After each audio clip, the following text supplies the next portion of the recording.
Coucou tout le monde, j'espère que vous allez bien. Moi c'est Dido et je vous souhaite la bienvenue sur ma chaîne où je vous parle de parfum. Alors aujourd'hui il fait vraiment pas beau, il a plu toute la matinée, il fait très froid.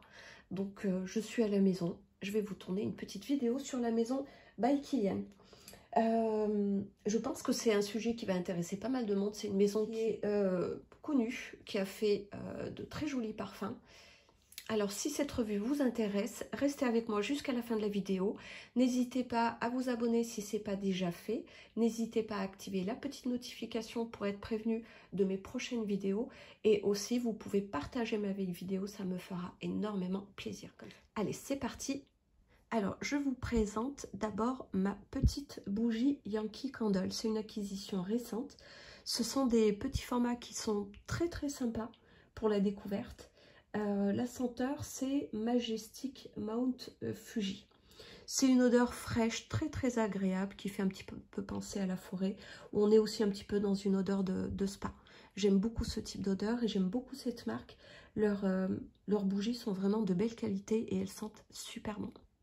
Et derrière, nous avons un bougeoir de chez Ikea, c'est mon achat d'hier. Ça se vend en lot, il y en a 3 comme ça.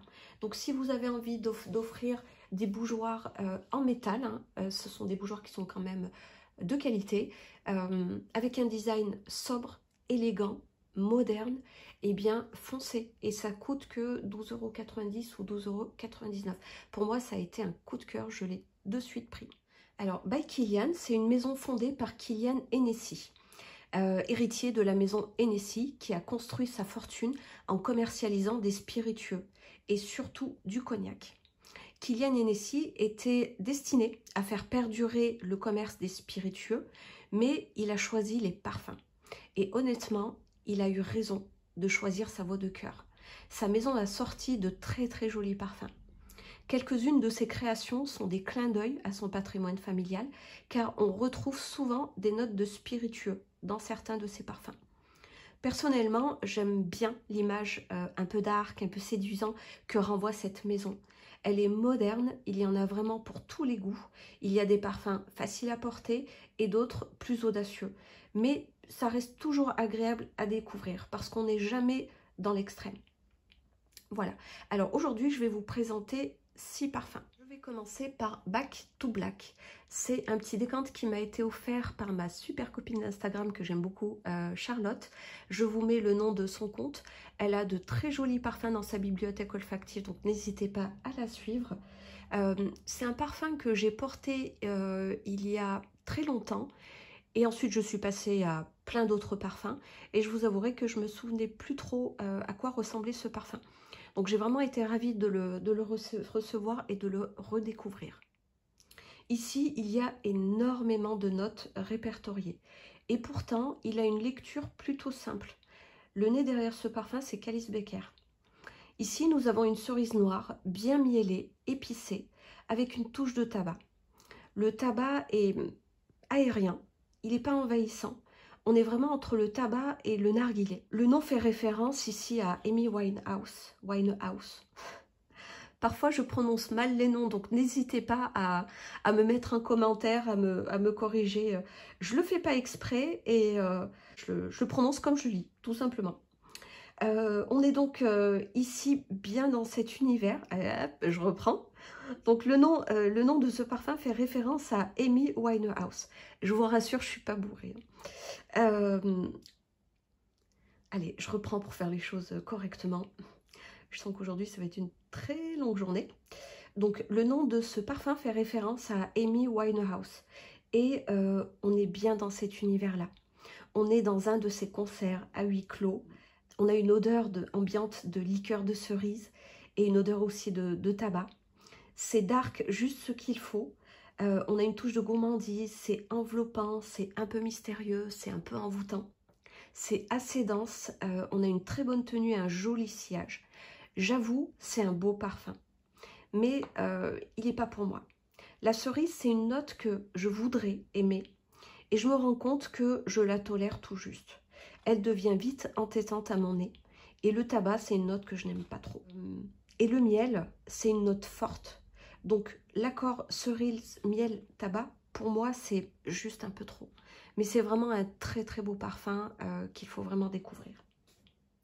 Ensuite, je vous présente Rolling in Love, créé par Pascal Gorin.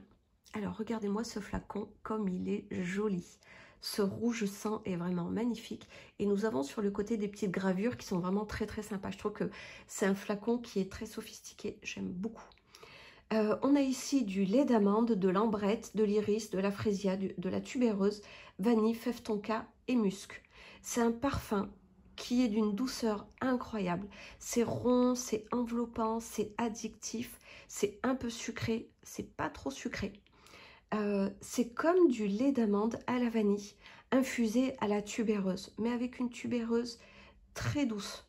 Avec l'iris, on a aussi des sous-tons presque poudrés, cosmétiques, et ça lui apporte une petite touche de sensualité. C'est un parfum qui est très rapidement proche de la peau, avec un sillage modéré, je dirais modéré moins. C'est pas un parfum que vous allez partager avec les autres, c'est vraiment un parfum pour soi et à partager avec quelqu'un de très proche. C'est un parfum qui ressemble beaucoup à Scarlet Poppy de Jo Malone. Donc, si vous avez Scarlet Poppy, vous n'avez pas besoin d'avoir celui-ci, ils sont quasi similaires. C'est un parfum que j'aime beaucoup. Il est mais tellement addictif, tellement enveloppant. On se sent vraiment dans une bulle de douceur. C'est typiquement le genre de parfum qu'on aime porter quand on est à la maison, qu'il fait froid dehors et qu'on a envie de passer une journée très très cocon. J'aime tellement ce parfum que je pense que je l'aurai tout le temps dans ma bibliothèque olfactive. Ensuite, nous avons Good Girl Gone Bad. Donc ça, c'est une édition limitée. Le flacon que vous pouvez retrouver commercialisé, il est noir. Il ne sera pas comme ça. Moi, j'aime beaucoup ce flacon. Je trouve qu'il est un petit peu vintage. Et on a aussi les petites gravures que j'aime beaucoup sur le côté. Good Girl Gone Bad, pour moi, c'est une Madeleine de Proust.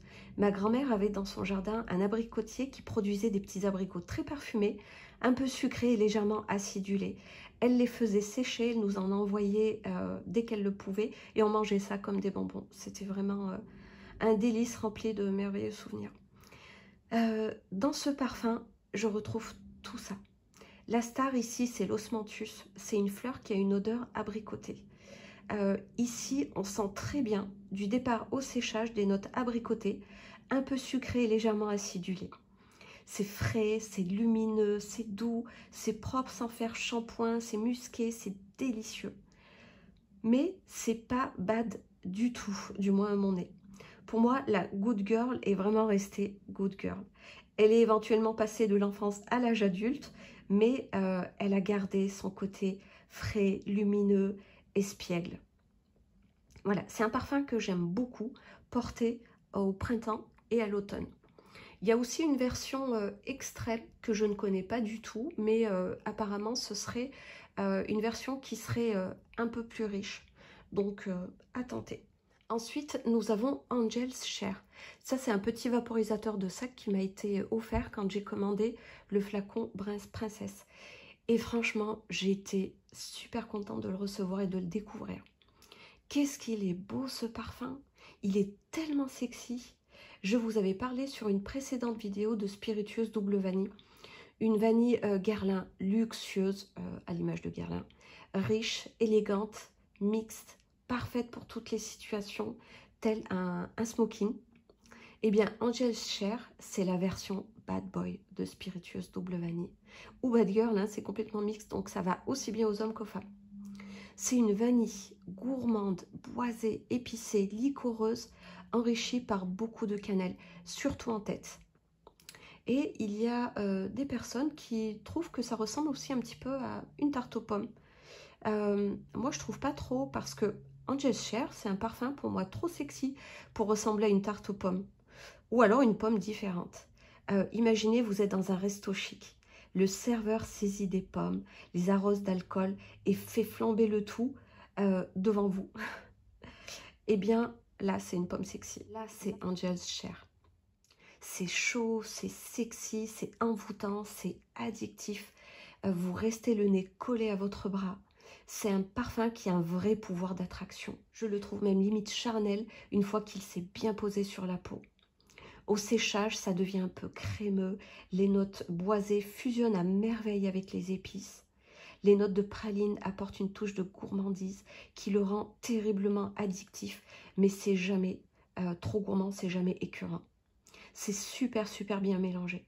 Pour moi, c'est simple, c'est un must-have parfum sexy. Dès que je termine mon petit vaporisateur, je prends le flacon. Voilà, énorme coup de cœur pour Angel's Share. Ensuite, nous avons le fameux Love.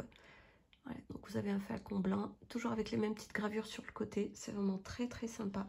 C'est un peu leur signature de flaconnage. Donc Love, c'est le parfum qui a été propulsé en haut du podium lorsque l'agent de presse de Rihanna a lâché une info personnelle sur elle. Love serait le parfum de Rihanna. Alors, est-ce que c'est la réalité? Est-ce que c'est un coup marketing? On ne sait pas, et honnêtement, on s'en fout un peu. Ce qui nous intéresse, c'est le jus. Love, c'est une fleur d'oranger, principalement, mais soutenue par d'autres notes florales, telles que le jasmin et l'iris. C'est très sucré. Il y a des notes de sucre, de caramel, de vanille. Ça peut être un petit peu écœurant. Cette association nous rappelle évidemment l'odeur de la guimauve. C'est ultra gourmand. Il y a en fond aussi des notes de cyste, de musc et de civette. Ce fond peut paraître animal, mais croyez-moi, ça ne l'est pas. Par rapport à la toute première version, le flacon noir nommé uniquement Love et pas Love Don't Be Shy, là on avait vraiment un fond animal. À l'époque, j'avais un peu de mal à le porter, même si je l'appréciais. Ici, nous avons un départ agrumé, frais, très agréable, qui disparaît assez vite pour laisser place à un accord guimauve fleur d'oranger. C'est très sucré, avec un fond sensuel, charnel. C'est très joliment construit, c'est séduisant, mais je ne pense pas que ce soit un safe blind buy. Si vous ne le connaissez pas, ne l'achetez pas à l'aveugle, testez-le avant d'acheter. C'est un parfum à porter par temps frais. C'est un très joli sillage, mais une tenue modérée. Il tient beaucoup moins bien que la version initiale. Et enfin, je vous présente mon acquisition toute récente. Qu'est-ce que je l'aime ce parfum! Je suis totalement sous le charme. Il me fait le même effet que Intime Extime de Pierre Guillaume. Ils sont complètement différents, mais ce sont deux parfums qui m'entourent d'une bulle de douceur ultra régressive. On est sur un nuage de guimauve rose, j'en salive rien que d'en parler. C'est simple, on a un cœur chaud et gourmand de guimauve, vanille et benjoin, entouré de notes qui lui apportent beaucoup de légèreté. Surtout par l'accord pêche-thé. C'est velouté, c'est aérien, c'est un vrai délice. On sent vraiment l'accord thé-pêche. Le choix de ces notes l'empêche vraiment de tomber dans un gourmand gloubi-gloubesque et écœurant. Le gingembre lui donne un petit kick épicé très agréable. À mon nez, c'est vraiment la guimauve parfaite. C'est gourmand sans être écœurant, c'est absolument pas chimique. Et là, on devine la qualité du travail. C'est mixte, mais plutôt féminin à mon nez. C'est très facile à porter, très facile à aimer. Vraiment, sur ce type de parfum, il n'y a aucune prise de risque. Mais il faut des parfums aussi comme ça. C'est pas un parfum innovant, c'est pas audacieux et tout le blabla. C'est vraiment le genre de parfum. Vous réfléchissez pas, vous le prenez, vous le portez. Vous êtes une princesse sur une bulle de guimauve rose. Tout simplement. Du cœur. Je cherchais le gourmand, ultra régressif, sans être écœurant et sans être chimique. Eh bien, je pense que je l'ai trouvé. Ce parfum, je pense que je le garderai tout le temps dans ma bibliothèque olfactive. Je vous conseille vraiment de le tester et il ne ressemble pas du tout à Love. Il n'a rien à voir. Voilà, ma revue se termine ici. J'espère que ça vous a plu. Si c'est le cas, n'hésitez pas à me mettre un like. N'hésitez pas à vous abonner. Ça fait toujours plaisir de savoir qu'on est suivi sur les réseaux sociaux. N'hésitez pas à partager ma vidéo d'ailleurs. Et je vous souhaite une très belle journée. Plein de bisous.